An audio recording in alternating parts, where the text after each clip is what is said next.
दोस्तों welcome back. Stallion India के management से बात हो चुका है और मैनेजमेंट ने अपने जो रिजल्ट था Q4 का, जिससे मैं काफ़ी ज़्यादा डिसअपॉइंटेड था, उसके ऊपर अपना क्लैरिफिकेशन दिया है कि ऐसा क्यों हुआ और आगे का गाइडेंस भी बढ़ाया है। और आपने देखा होगा कि स्टॉक मार्केट में भी आपको इसमें लगभग 11% का जंप देखने के लिए, जंप मेरे ख्याल से 15% का जंप देखने के लिए मिला, जिसके वजह से कई सारे इन्वेस्टर्स को ऐसा लगा होगा या क्वेश्चन जरूर मन में आया होगा कि आखिर क्या ऐसा वजह रह चुका है जिसके वजह से हमको मार्केट में इतना अच्छा खासा जंप देखने के लिए मिला है। तो उसके बारे में डिस्कस करेंगे। तो देखिए, सबसे पहले Q4 में इनका दिक्कत क्या हुआ। एक तो इनका रेवेन्यू बहुत अच्छे से गिरा है, मतलब 27% से रेवेन्यू गिरा है। दूसरे को क्या करने मिला कि हम Q1 बेसिस पे देखें तो थोड़ा बहुत हमको ग्रोथ देखने के लिए मिला है और आपका जो प्रॉफिट भी है वो भी लगभग 13% से फॉल किया है। तो ये इनका मेन रीज़न था कि कोई भी कंपनी जो हाई ग्रोथ में हो और जिनका वैल्यूएशन थोड़ा महंगा हो, अगर वो हाई ग्रोथ से अचानक से अपने मतलब सेल्स को या बिजनेस में प्रॉफिट या लॉस दिखाती है, मतलब कम होता है, तो उस टाइम में मार्केट में करेक्शन बहुत ज़्यादा देखने के लिए मिलता है।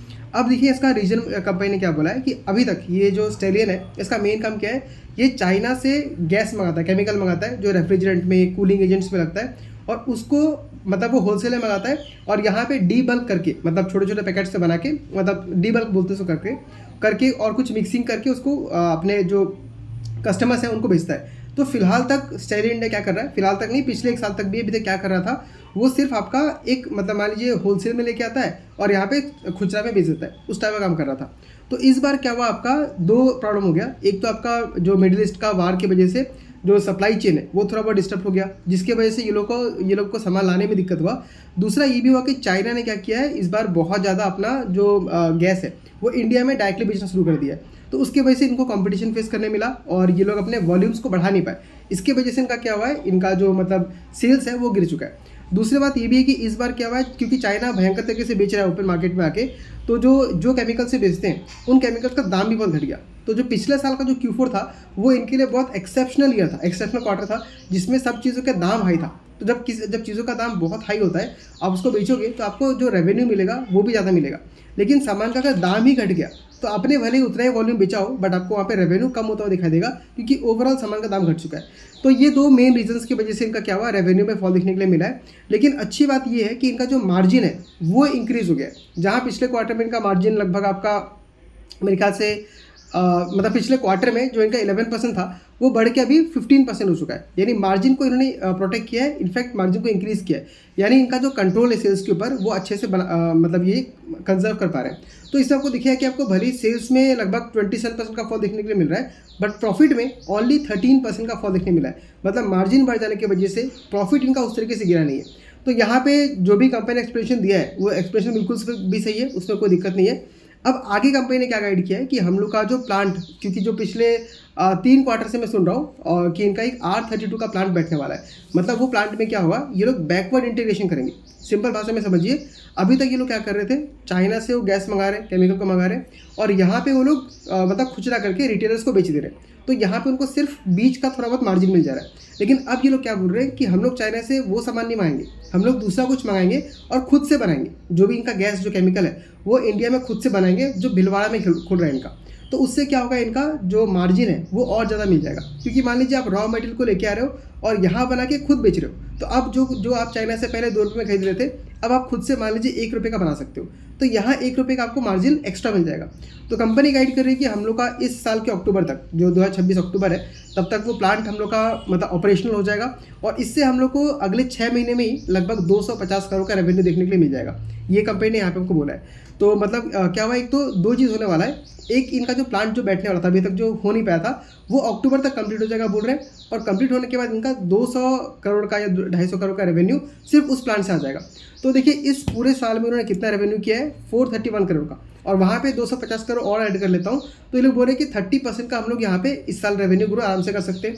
अगले साल क्या होगा, देखिए इस अक्टूबर में अगर देखूँ तो अक्टूबर से आपका मार्च तक 6 महीने के आसपास हो रहा है। तो ये 6 महीने में 30% से ग्रो किया, और अगले साल में क्या होगा, फुल ईयर ये प्लांट को यूज़ कर पाएंगे, तो वहाँ 35% और ग्रोथ मिल जाएगा। और इसके बाद इन्होंने बोला कि ये लोग एक और कुछ प्लांट एक्स्ट्रा बनाएंगे, जिसके वजह से हमको एक और 35% का ग्रोथ देखने मिलेगा। मतलब मैनेजमेंट ने बोला कि अगले आने वाले 3 साल तक हम 35% से ग्रो करेंगे, और ये चीज़ जो इन्वेस्टर कम्युनिटी है उनको बहुत अच्छा लगा है। मेरे ख्याल से उसी की वजह से आपका स्टॉक में हमको अच्छा खासा इंप्रूवमेंट देखने के लिए मिला है। उसके साथ साथ एक बात ये भी है कि ये लोग बोल रहे हैं कि जब हम मैन्युफैक्चरिंग खुद से करेंगे तो हमारा मार्जिन भी लगभग 4 to 3% बढ़ सकता है। तो अभी कंपनी का मार्जिन कितना है, 13% है, मतलब पूरे साल का अगर देखूँ, आगे आने वाले टाइम में उसका मार्जिन जो है 17 to 18% हो सकता है। तो यहाँ पे डबल बेनिफिट मिलने वाला है। एक तो 35% से इनका मतलब रेवेन्यू ग्रो करेगा, प्लस मार्जिन भी आपका 4-5% से ग्रो करेगा। तो प्रॉफिटेबिलिटी में इनको बहुत बड़ा ऑपरेटिंग लेवरेज देखने के लिए मिल सकता है। तो नेट नेट अगर मैं देखूँ तो कंपनी ने जो गाइडेंस दिया है बिल्कुल सही दिया हुआ है, लेकिन यहाँ पे दिक्कत क्या है ना कि मैनेजमेंट के ऊपर एक बार ट्रस्ट अगर टूट जाए तो उसको वापस को बिल्ड करना बहुत दिक्कत हो जाता है। अब ये जो इनका R32 का प्लांट जो है, ये मेरे ख्याल से इनका पिछले क्वार्टर में बन जाना चाहिए था, एग्जैक्टली मुझे याद नहीं आ रहा, बट वहाँ पे वो डिले करते जा रहे हैं। तो अगर आप इसमें इन्वेस्टेड हो, मैं तो बेच के निकल चुका, आपको ऑलरेडी पता है, लेकिन अगर आप उसमें इन्वेस्टेड हो तो आपको ये ट्रैक करना है कि इनका जो प्लांट का जो क्या बोलते हैं बिल्डिंग जो चल रहा है वो अक्टूबर के पहले कंप्लीट होता है कि नहीं। अगर फिर से प्लांट को बनने में अगर देर होता है 1-2 महीना 3 महीना, तो समझिए कि मैनेजमेंट में कुछ ना कुछ गड़बड़ हो सकता है, बट ये हमको पहले से प्रेडिक्ट नहीं करना है। एज ए इन्वेस्टर देखिए हम सबका डिसीजन अलग अलग हो सकता है। ये जब मैंने पिछला वीडियो बनाया था तो काफ़ी लोग को प्रॉब्लम हो रहा था कि मैं उसके बारे में गलत बता रहा हूँ। ये मेरा खुद का व्यूज़ है, मेरा खुद का ओपिनियन है, और आपको भी फ्लेक्सिबल होना पड़ेगा। अगर आप ये सोच के चलो कि नहीं मैंने इस कंपनी का रिसर्च किया है, इसको अच्छा बोलूँगा तो मुझे इसका भक्त बन जाना पड़ेगा, ऐसा बिल्कुल नहीं करना है। आप कंपनी का अपडेट्स को देखिए, मैनेजमेंट क्या बोल रहा है उसको सुनिए, उसके बेसिस पे आप कंपनी के ऊपर अपना व्यू चेंज कीजिए।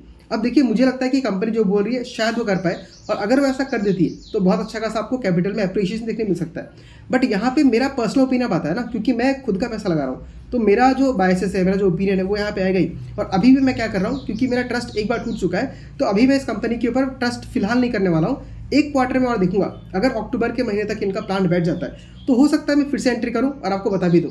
लेकिन अभी तक मैंने जो एंट्री एग्जिट लेके रखा हुआ है उस पर मैं अभी भी टिका हूं। मैं मैनेजमेंट को एक और क्वार्टर तक वेट करके देखना चाहता हूं। अगर वहाँ पे काम अच्छे से करती है तो फिर जाके हम लोग वहाँ पे क्या कर सकता हूँ, फिर से अपना एलोकेशन कर सकता हूँ। अब यहाँ पे देखिए मैंने आपको बता दिया अभी तक क्या दिक्कत हुआ था कि मैनेजमेंट जो बोल रही थी वैसा करके दिखा नहीं पा रही थी। और दूसरा ये भी हुआ था कि इन लोगों का जो राइट्स इशू था, इन लोगों ने इसमें क्या किया है अपना, ये लोग पहले बोल रहे थे कि हम लोग 100% अप्लाई करेंगे, मतलब फुल राइट इशू में हम लोग हिस्सा लेंगे, बट इन्होंने ओनली 16% अप्लाई किया और बाकी कुछ हिस्सा क्या किया है AIF को बेच दिया। मतलब कि मान लीजिए बड़े इंस्टीट्यूशन